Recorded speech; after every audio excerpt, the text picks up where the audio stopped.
Tá fáilte mór luat go léir an seaachaniu, agus go mai hagah go léir as teach. You're very welcome here today, and thank you all for coming. We're gathered here to celebrate the life of Sheila. Sheila McEnany Nee Fields was born on the 28th of August 1936 in a small town called Emmyvale in Monaghan in Ireland, to her mother Bridget and father Joseph. Sheila was part of a large family with 5 brothers, Felix, Jack, Joseph, Victor and Oliver, and 4 sisters, Eileen, Rita, Anna, Ina. Sheila being the second youngest. She had a very happy childhood, but in all families, relations can get strained. And on one occasion, after getting a good telling off from their mum, Granny Fields, Sheila and Anna thought it would be a good idea to run away from home. There wasn't much planning went into this getaway by the 11 and 12-year-olds, except to put their coats on and head for the hills. The 2 runways made as far as the end of the field, where they rested in the bushes. After about an hour, the wind got up, and the howling of the wind through the bushes frightened the pair, and the decision was made that they had been gone long enough and returned home, only to find that no one even knew they were gone. As Sheila and Anna were so close in age, they had a great bond, and as well as sisters, they were best friends. When Anna turned 12, her mother said that she could stay up an hour longer at night now, and that meant that Sheila would still have to go to bed at 8 p.m, while Anna could stay up until 9. On the first night of this new arrangement, Sheila said to Anna, "I don't think I'm going to be able to sleep without you tonight." So Anna decided to forego the new bedtime arrangement and return to the earlier time. Such was the bond between them. This bond would last for 88 years and 5 days. Another example of this bond was when Sheila would go on tour with the local amateur dramatic group when she was about 16 or 17. As among other things, she was a talented actress. Anna would tell me that she was always glad when the tour would end, as it would take Sheila away from the weekends for at least 4 or 5 weeks. When Oliver arrived in the Fields household, of course there was great excitement. When he was a couple of months old, Sheila was tasked with rocking him to sleep as he laid in his crib at the hearth. Sheila could hear her siblings playing outside and wanted to go and join them. And she reckoned that the faster she rocked Oliver, the faster he would go to sleep. Well, the momentum was such that Oliver was ejected from the crib and ended up on the kitchen floor. Oliver, no stranger to an old story and yarn himself, would tease Sheila about this for years to come. But of course, Sheila always took it with her usual good humour.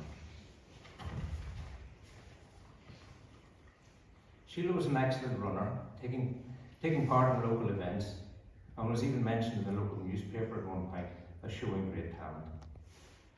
She left school at 14 and had various jobs, babysitting, a waitress, and also went to night school, taking a course in bookkeeping. And in early 1958, Eileen, Victor's wife, suggested to Sheila to come to England to work.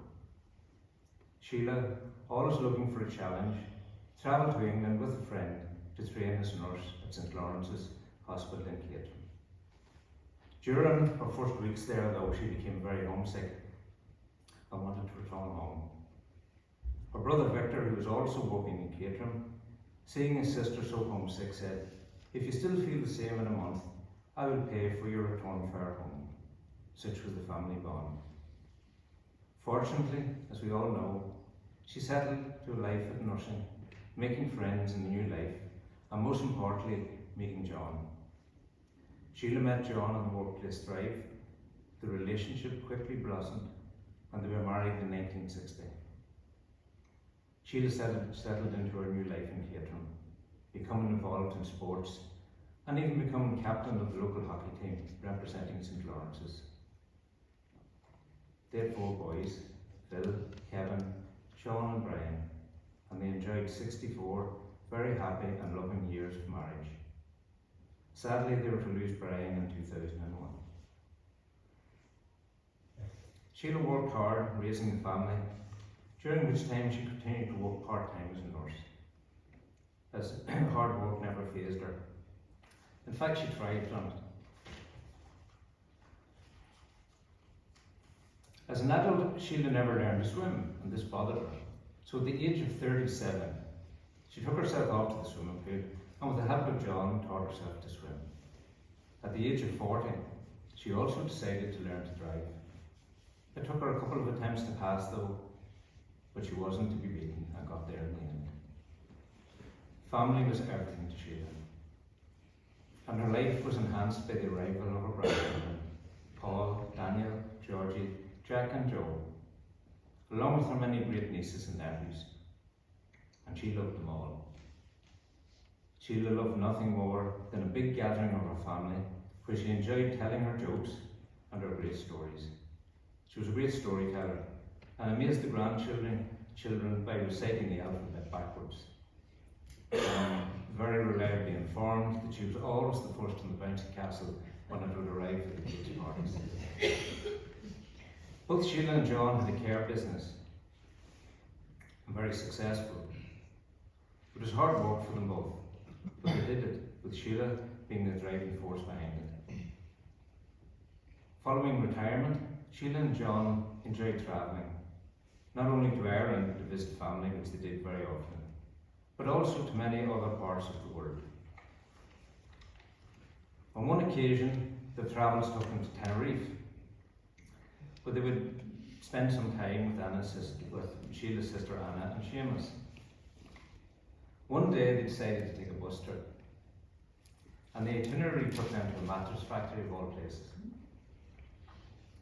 During the tour, the group gathered around the top of the range mattress. The tour guide asked for a volunteer to test it. And I know what you're all thinking, Sheila didn't step forward. Not this time. A rather stern-looking gentleman was persuaded to try it out and laid himself rather awkwardly on the mattress. But then another volunteer was called on to lie on the other side of the mattress. And Sheila stepped forward. She laid down beside the gentleman and quickly turned around and put her arm around his waist, much to the amazement of the group. When she returned to the group, she said to Anna, "Sometimes I wonder why I do things like that." And I think we can all agree that the reason she did things like that was to bring a smile to everyone. And you can rest assured that everyone's day was better for having met Sheila. Sheila was a warm, compassionate and loving lady, and everyone who was lucky enough to know her felt her warmth. Her love and kindness knew no bounds. She had an ability with just a cuddle, a smile or a kind word to always make you feel better if you're having a bad day. Sheila was a wife, a mother, a mother-in-law, a sister, a sister-in-law, a grandmother, an auntie and a friend. Sheila was many things to all of us and more, and will be deeply missed by us all, and always be in our hearts. A yes J Gorau a hanam delishinish. Go neri and boherla. Agus lana walia anisha Sheila. Agus gudamayabit. May your gentle soul rest in peace, and may the road rise up before you. Gudamayabit, thank you, Sheila.